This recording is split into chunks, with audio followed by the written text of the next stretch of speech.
আলহামদুলিল্লাহ। আমি পবিত্র কুরআনুল কারীমে সূরাতুল লুকমানের 6 নম্বর আয়াত কারীমা তিলাওয়াত করেছি। আল্লাহ পাক রব্বুল আলামিন এই আয়াতের মধ্যে বলতেছেন, ওয়া মিনান নাসি মান ইয়াশতারি লাহওয়াল হাদিস। মানুষের মধ্যে এমন কিছু মানুষ আছে যারা ইয়াশতারি লাহওয়াল হাদিস, অনর্থক কথাবার্তার উপকরণ ক্রয় করে। অনর্থক কথাবার্তার উপকরণ কি করে? ক্রয় করে। লিউদিল্লা আন সাবিলিল্লাহ, যাতে করে মানুষদেরকে আল্লাহর রাস্তা থেকে পথভ্রষ্ট করতে পারে। ওয়ায়াত্তাখিযাহা হুজুয়া, আর এরা আল্লাহর রাস্তার ব্যাপারে ঠাট্টা বিদ্রুপ করে। উলাইকা লাহুম আযাবুম মুহিন, এদের জন্য রয়েছে লাঞ্ছনাদায়ক শাস্তি। আর এদের আরেকটা বৈশিষ্ট্য হলো, ওয়া ইযা তুতলা আলাইহি আয়াতুনা ওয়াল্লা মুস্তাকবিরান কাআল্লাম ইয়াসমাআহা, যখন এদের সামনে কোরআনের তেলাওয়াত করা হয়, ওয়াল্লা মুস্তাকবিরা, তখন তারা অহংকার এবং দাম্ভিকতা দেখিয়ে কোরআন থেকে নিজেদের মুখকে ফিরিয়ে নেয়। কাআল্লাম ইয়াসমাআহা, যেন তারা কোরআন শুনেই নেই।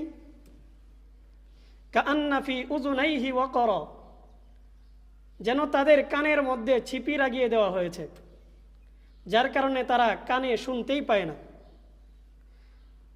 আল্লাহ তাআলা তাদের ব্যাপারে ঘোষণা দিচ্ছেন, ফাবাশশিরহু বিআযাবিন আলিম, আপনি এদেরকে যন্ত্রণাদায়ক শাস্তির সুসংবাদ প্রদান করেন। নাউযুবিল্লাহ। শাস্তির কি সুসংবাদ হয় নাকি দুঃসংবাদ? শাস্তির ব্যাপারে যদি কেউ সংবাদ দেয়, এটা কি সুসংবাদ না দুঃসংবাদ? হ্যাঁ, দুঃসংবাদ। কারণ শাস্তির সংবাদ তো খারাপ সংবাদ, তাই না? দুঃসংবাদ হচ্ছে খারাপ। আল্লাহ বললেন যে সুসংবাদ দেন শাস্তির ব্যাপারে, দুঃসংবাদ না বলে আল্লাহ বললেন সুসংবাদ দেন। ফাবাশশিরহু বিআযাবিন আলিম, তাদেরকে যেখানে সেখানে সুবহানাল্লাহ বলা ঠিক না, জায়গা বুঝে বলতে হবে। আল্লাহ তাআলা বললেন শাস্তির ব্যাপারে কি করেন? সুসংবাদ দেন। এখানে সুসংবাদ দেওয়ার কথা নাকি দুঃসংবাদ? দুঃসংবাদ। তো দুঃসংবাদ যদি আমাদের কাছে আসে তাহলে নাউজুবিল্লাহ বলতে হবে, ঠিক কি ঠিক না? দুঃসংবাদ, নাউজুবিল্লাহ, ইন্না লিল্লাহ, এগুলো পড়তে হয়। আর সুসংবাদের ব্যাপারে আলহামদুলিল্লাহ, সুবহানাল্লাহ, আল্লাহু আকবার, এই জাতীয় কথা বলতে হয়।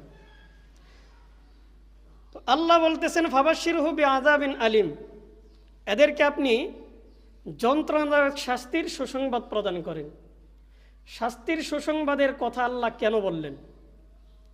বোঝা গেল আল্লাহ এখানে যেই অন্যায়ের কথাটা উল্লেখ করেছেন, এই অন্যায়টা যদি কোনো ব্যক্তি করে তাহলে আল্লাহ তার উপর এত বেশি রাগান্বিত হন, এত বেশি রাগান্বিত হন যে তাকে যেই এই অন্যায়ের জন্য যেই শাস্তিটা প্রদান করবেন, এই শাস্তির কথা বলতে গিয়েও আল্লাহ সঠিক শব্দে শাস্তির কথাটা উল্লেখ করেন নাই, বরং এমন শব্দ দ্বারা উল্লেখ করেছেন যেই শব্দ দ্বারা উল্লেখ করলে ওই ব্যক্তির বিদ্রুপ করা হয়, ওই ব্যক্তিকে কটাক্ষ করা হয়, ওই ব্যক্তিকে নিন্দা করা হয়।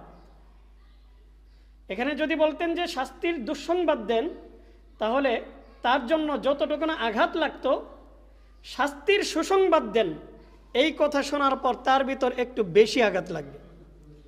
কারণ একে তো আমাকে মারবে, আবার মারার সময় হাইসা হাইসা মারতেছে।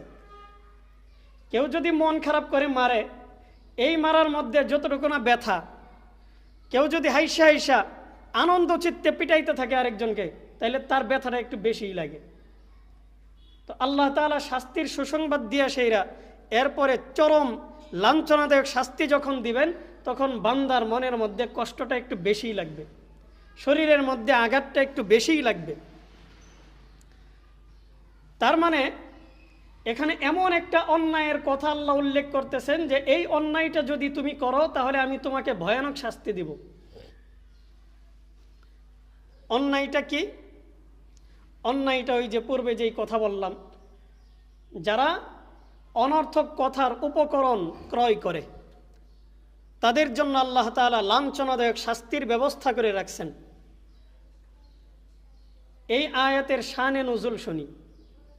এই আয়াতটা যেই প্রেক্ষাপটে নাজিল হয়েছে এই প্রেক্ষাপটটা আমরা শুনি, তাহলে বিষয়টা বুঝতে পারব। আরবের প্রভাবশালী একজন ব্যক্তি, তার নাম হচ্ছে নজর ইবনে হারিস। তার নাম কি? নজর ইবনে হারিস। নজর ইবনে হারিস সে ছিল অত্যন্ত প্রভাবশালী একজন ব্যক্তি এবং ব্যবসায়ী। সে আরবে এবং অনারবে, দেশে এবং দেশের বাহিরে নানা জায়গায় তার ব্যবসার জন্য বিভিন্ন দেশেই সফর করত। তো নজর ইবনে হারিস সে যখন দেখল রাসূল করিম সাল্লাল্লাহু আলাইহি ওয়াসাল্লাম যখন কোরআনের তিলাওয়াত করেন, তখন এই তিলাওয়াত শোনার জন্য ঝাঁকে ঝাঁকে মানুষ রাসূলের পাশে এসে বসে থাকে। রাসূল তিলাওয়াত করতে থাকেন। এমন অনেক কাফের মুশরিক আছে যারা ঈমান আনার সৌভাগ্য হয় নাই, বেঈমান হয়ে মারা গেছে। এমন বহু কাফের মুশরিক, এরা নবীজির তিলাওয়াত যখন শুনতো তখন লুকিয়ে লুকিয়ে এই তিলাওয়াত শ্রবণ করতে থাকত। উমাইয়া ইবনে খালফ রাসূলের তিলাওয়াত শোনার জন্য রাতের বেলায়, রাতের আধারে লুকিয়ে লুকিয়ে একে একে আসতো, রাসূলের তিলাওয়াত শুনত। আবু জাহেল নবীজির তিলাওয়াত শুনত। এরকম উকবা, সাইবা, এই জাতীয় যত কাফের মুশরিক প্রভাবশালী ব্যক্তি, এরা লুকিয়ে লুকিয়ে নবীজির তিলাওয়াত শুনত। যদিও এদের কপালে মৃত্যুর আগ পর্যন্ত হেদায়েত জুটে নাই, এরপরেও তিলাওয়াত শুনত। কারণ কোরআনের তিলাওয়াতের মধ্যে আলাদা একটা মজা আছে, আলাদা একটা জাদু আছে, অন্যরকম একটা আকর্ষণ আছে। তো এই আকর্ষণের কারণে তারা রাসূলের তিলাওয়াত না শুনে থাকতে পারতো না, তিলাওয়াত শোনার জন্য চলে আসতো। তো নজর ইবনে হারিস যখন দেখলো যে মুহাম্মদ যখন তিলাওয়াত করে শত শত মানুষ তার তিলাওয়াত শোনার জন্য আসে, তখন সে আশঙ্কা বোধ করলো যে এইভাবে যদি তিলাওয়াত শুনতে থাকে কোনো না কোনো সময় এই তিলাওয়াতের উসিলায় তাদের মন গলে যেতে পারে, তারা হেদায়েতের নূর পেয়ে যেতে পারে, তারা মুসলমান হয়ে যাওয়ার আশঙ্কা আছে। এই জন্য নজর ইবনে হারিস চিন্তা করলো, আমি তো দেশে এবং দেশের বাহিরে নানা জায়গায় সফর করি, তো এবার আমি একটা কাজ করব। মুহাম্মাদের কোরআনের বিপরীতে আমি এমন কিছু চটকদার বই নিয়ে আসব, এমন কিছু গল্প বানাওয়াট গল্প গুজব নিয়ে আসব, যেইগুলো শোনার পর মানুষ কোরআন থেকে বিমুখ হয়ে আমার গল্প গুজবের দিকে মন দিবে। বলেন নাউজুবিল্লাহ। তো এই চিন্তা করে সে যখন ইরাকে সফর করেছে, তখন ইরাক থেকে কিছু চটকদার বই নিয়ে আসছে, চটি বই। এইগুলো নিয়ে আসছে যেগুলোর মধ্যে মিথ্যা বানোয়াট কিস্সা কাহিনী, মিথ্যা বানোয়াট কাহিনী দিয়ে ভরপুর এই ধরনের বই নিয়ে আসছে। সেই সাথে ওই এলাকা থেকে একজন বাদী ক্রয় করে নিয়ে আসছে। ওই বাদীটা হচ্ছে গায়িকা। সে গায়িকা, গান করে, ডান্স করে, মানুষের চিত্ত বিনোদন দিয়ে থাকে। তো এই ধরনের একটা বাদী নিয়ে আসছে। আসার পর মক্কায় এসে সে বলতেছে যে তোমরা মুহাম্মাদের কোরআন শুনো, এই কোরআন তোমাদেরকে নামাজ পড়তে বলে, এই কোরআন তোমাদেরকে হজ করতে বলে, এই কোরআন তোমাদেরকে রোজা রাখতে বলে, এই কোরআন তোমাদেরকে নাফরমানি ছাড়তে বলে, এই কোরআন তোমাদেরকে সুদ ছাড়তে বলে, এই কোরআন তোমাদেরকে ঘুষ ছাড়তে বলে, এই কোরআন তোমাদেরকে জুয়া খেলা নিষেধ করে, এই কোরআন তোমাদেরকে মদ পান করা নিষেধ করে। আমি তোমাদের জন্য এমন এক বই নিয়ে আসছি, এই বই তোমাদেরকে তোমাদের কোনো কার্যকলাপের ক্ষেত্রে কোনো ধরনের বাধা প্রদান করবে না।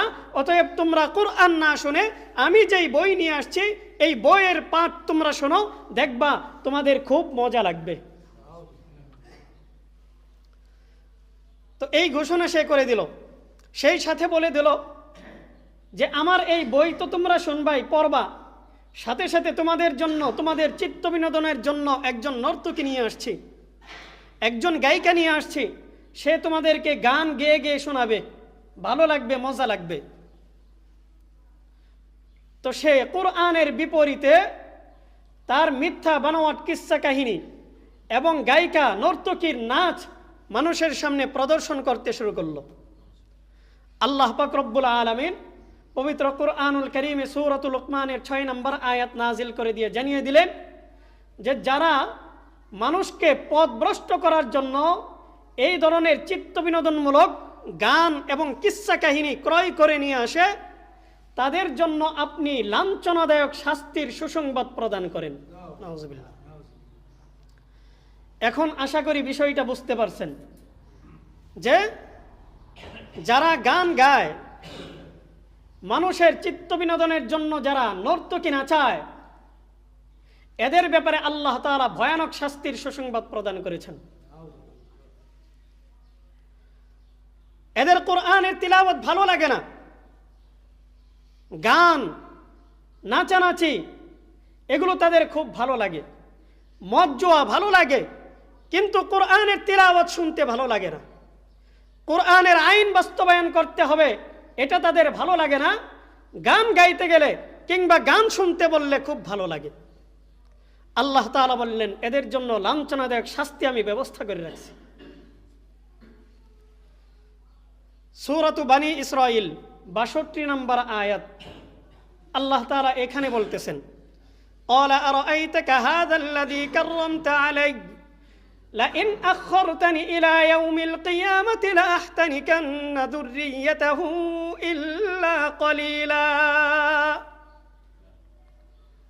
শয়তান, আল্লাহ তাআলা যখন শয়তানকে অবাঞ্ছিত করে দিলেন, ফেরেশতাদের কাতার থেকে যখন শয়তানকে মারদুদ করে দিলেন, মালউন করে শয়তানকে যখন আল্লাহ বের করে দিলেন যে তুই অভিশপ্ত, তখন শয়তান আল্লাহ তাআলার কাছে বলল, আরাআইতাকা হাযাল্লাযী কাররামতা আলাইহি, আপনি কি এই যে আদম, এই আদমের উপর আমাকে সম্মানিত না করে আদমকে আমার উপর সম্মানিত করছেন? লাইন আখখারতানি ইলা ইয়াউমিল কিয়ামা, আপনি যদি কিয়ামত পর্যন্ত আমাকে অবকাশ দেন, লাআহতানিকান্না যুররিয়াতাহু ইল্লা কলিলা, তাহলে আমি আদমের বংশধর যারা আছে এদের মধ্যে অল্প কিছু লোক ছাড়া বাকি সবাইকে পথভ্রষ্ট করে ছাড়ব। বলেন নাউজুবিল্লাহ। শয়তান আল্লাহর সামনে কি করছে? চ্যালেঞ্জ দিচ্ছে যে আপনি যদি আমাকে কিয়ামত পর্যন্ত হায়াত দেন, তাহলে আমি আদমের বংশধর যারা আছে এই সমস্ত মানুষদেরকে আমি পথভ্রষ্ট করব। অল্প কিছু লোককে হয়তো আমি পথভ্রষ্ট করতে পারবো না, তবে বাকি সবাইকেই আমি পথভ্রষ্ট করব। আল্লাহ পাক রব্বুল আলামিন শয়তানকে বললেন, ক্বালা যাহাব ফামান তাবিআকা মিনহুম ফাইন্না জাহান্নামা জাযাউকুম জাযাআম মাওফুরা। শয়তানকে বললেন যা, তুই যা। ইযহাব, আল্লাহ এখানে কিভাবে বললেন যে যা। ফামান তাবিআকা মিনহুম ফাইন্না জাহান্নামা জাযাউকুম জাযাআম মাওফুরা। আদম সন্তানের মধ্যে যদি কোনো ব্যক্তি তোর অনুসরণ করে, ফাইন্না জাহান্নামা জাযাউকুম জাযাআম মাওফুরা, তাহলে তাদের জন্য আমার পক্ষ থেকে প্রতিদান হবে একটাই, যে তারা হবে পরিপূর্ণ জাহান্নামী। বলেন নাউজুবিল্লাহ। এদের জন্য জাহান্নামী হচ্ছে আমার পক্ষ থেকে প্রতিদান। তো আল্লাহ বলে দিলেন তুই তো পথভ্রষ্ট করতে চাবি, পথভ্রষ্ট হবেও। যারা তোর অনুসরণ করবে, যারা পথভ্রষ্ট হবে, তাদের জন্য আমার পক্ষ থেকে সিদ্ধান্ত হলো একটাই, আমার পক্ষ থেকে তাদের জন্য ফাইসালা হলো একটাই, যে তারা হবে চূড়ান্ত পর্যায়ের জাহান্নামী। ওয়াস্তাফজিজ মান ইসতাতা'তা মিনহুম বিসাউতিক। কথা না বলি, আল্লাহ পাক রব্বুল আলামিন বললেন ওয়াস্তাফজিজ মান ইসতাতা'তা মিনহুম বিসাউতিক। আল্লাহ তাআলা শয়তানকে বলতেছেন তুই তোর যতটুকু শক্তি আছে এই শক্তি ব্যয় করে আমার বান্দাদের মধ্যে যাকে পারস পথভ্রষ্ট কর, কোনো সমস্যা নেই। তোর আওয়াজের মাধ্যমে, বিসৌতিক মানে তোর আওয়াজ দ্বারা, তোর কি দ্বারা? আওয়াজ দ্বারা আমার বান্দাদের মধ্যে যাকে পারস পথভ্রষ্ট কর। যার কপালের মধ্যে হেদায়েত আছে সে কখনো শয়তানের ধোঁকায় পড়ে পথভ্রষ্ট হবে না, আর যার কপালের মধ্যে হেদায়েত নাই সে শয়তানের কবলে পড়বে, ধোঁকায় পড়বে, সে পথভ্রষ্ট হবে। তো আল্লাহ পাক রব্বুল আলামিন বললেন যে তুই পথভ্রষ্ট করার চেষ্টা কর, কোনো সমস্যা নেই। ওয়াস্তাফজিজ মানিস্তাতা মিনহুম বিসৌতিক, তোর আওয়াজের মাধ্যমে তুই যাকে পারস পথভ্রষ্ট কর। তো আল্লাহ পাক রব্বুল আলামিন এখানে বললেন বিসৌতিক মানে তোর আওয়াজ দ্বারা তুই পথভ্রষ্ট কর, শয়তানের আওয়াজ।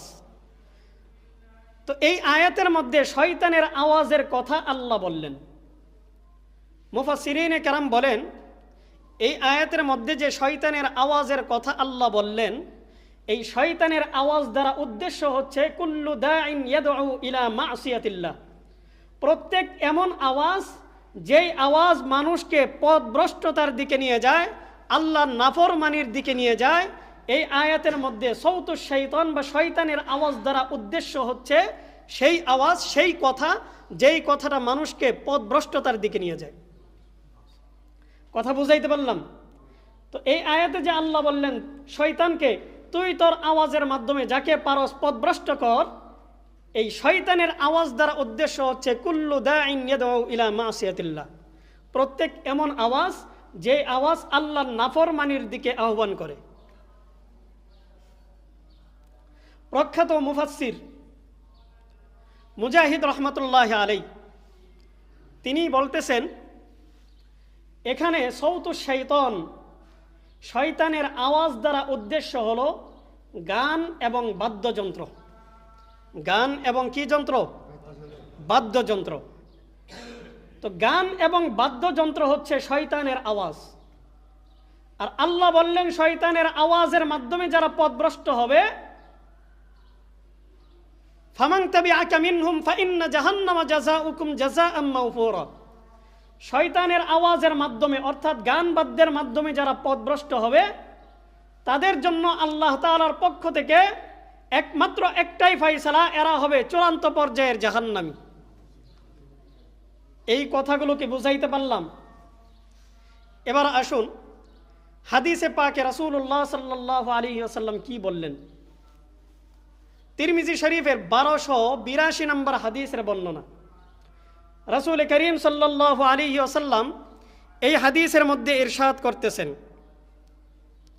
قال رسول الله صلى الله عليه وسلم لا تبيعوا القينات ولا تشتروهن ولا تعلموهن ولا خير في تجارة في ثمنهن وثمنهن حرام।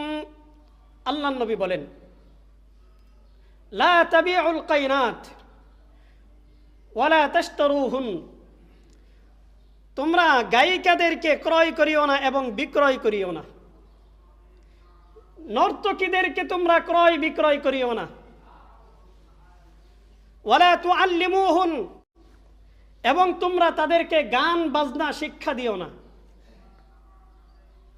ওয়ালা খায়রা ফি তিজারাতিন ফি সামানিহিন, তাদেরকে ক্রয় বিক্রয় করে তোমরা যদি কোনো অর্থ উপার্জন করো তাহলে ওই অর্থের মধ্যে কোনো ধরনের কল্যাণ নাই, কোনো ধরনের বরকত নাই। ওয়াসামানুহুন্না হারাম, বরং তাদেরকে ক্রয় বিক্রয় করে তোমরা যেই অর্থ উপার্জন করবা এই অর্থটা তোমাদের জন্য হারাম হয়ে যাবে। কথা বুঝাইতে পারলাম? আল্লাহর রাসূল বললেন তোমরা গান বাজনার উপকরণ ক্রয় করিও না, নর্তকীদেরকে ক্রয় করিও না। বর্তমান জমানায় নর্তকীদেরকে ক্রয় করার দরকার হয় না। নর্তকীদেরকে ক্রয় করার উদ্দেশ্য হলো বর্তমান জমানায় এই যে আমরা গান বাজানোর জন্য বক্স ক্রয় করি, বক্স ভাড়া করে নিয়ে আসি, গায়িকা নায়িকাদেরকে ভাড়া করে নিয়ে আসা হয়। এখানে এই ভাড়া করাটাও এই হাদিসের মাধ্যমে উদ্দেশ্য, শুধুমাত্র ক্রয় করে নিয়ে আসা এটাই উদ্দেশ্য না, বরং গান বাজনা বাজানোর জন্য যেই উপকরণগুলো আছে এইগুলোকে ভাড়া করে নিয়ে আসাটাও এই হাদিসের মাধ্যমে উদ্দেশ্য। তো আল্লাহর রাসূল বললেন যে তোমরা গায়িকাদেরকে ক্রয় করিও না এবং বিক্রয় করিও না, ওয়ালা তুআল্লিমুহুন, এবং তাদেরকে গান বাজনা শিক্ষা দিও না।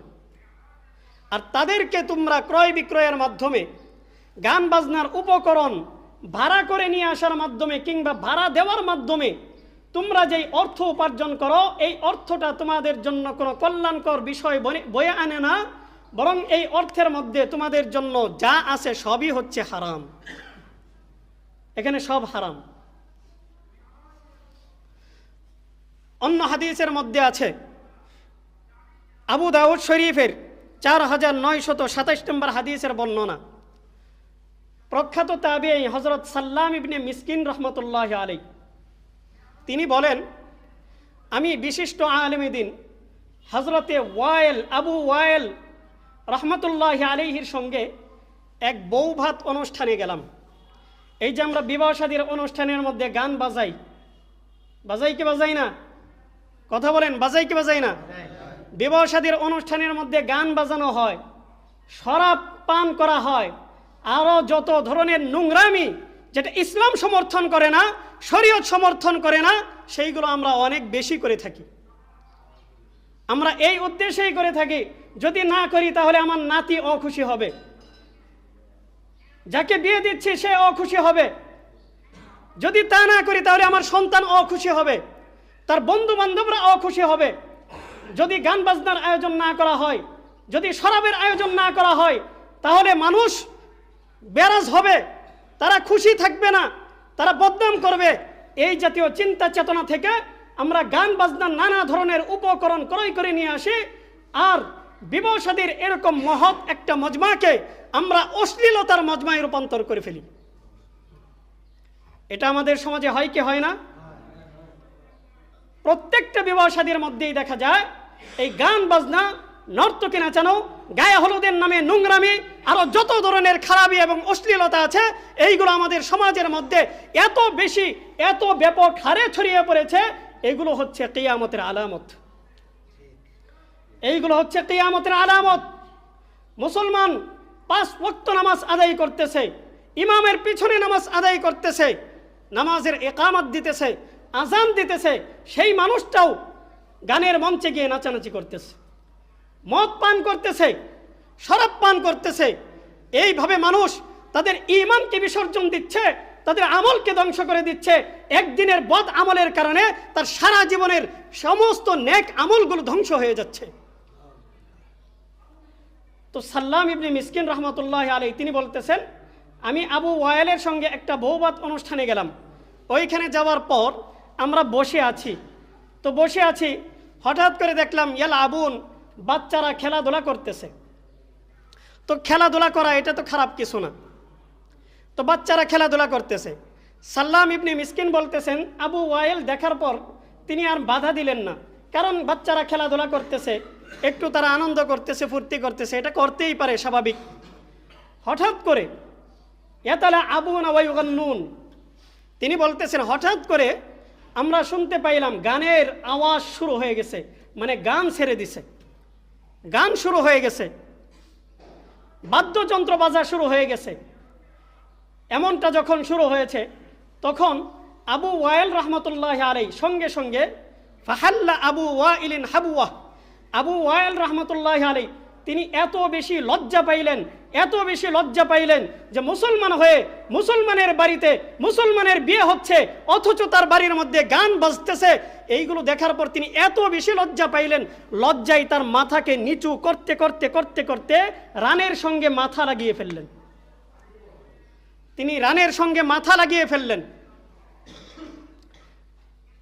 সাল্লাম ইবনে মিসকিন বলতেছেন, আমি আবু ওয়াইলকে জিজ্ঞাসা করলাম, হুজুর আপনি এমনটা কেন করলেন? আবু ওয়াইল তখন আমাকে উত্তর দিচ্ছেন যে সামিআতু আব্দুল্লাহ ইবনে মাসউদ রাদিয়াল্লাহু তাআলা আনহুমা, আমি আব্দুল্লাহ ইবনে মাসউদ রাদিয়াল্লাহু তাআলা আনহুকে এই কথা বলতে শুনেছি।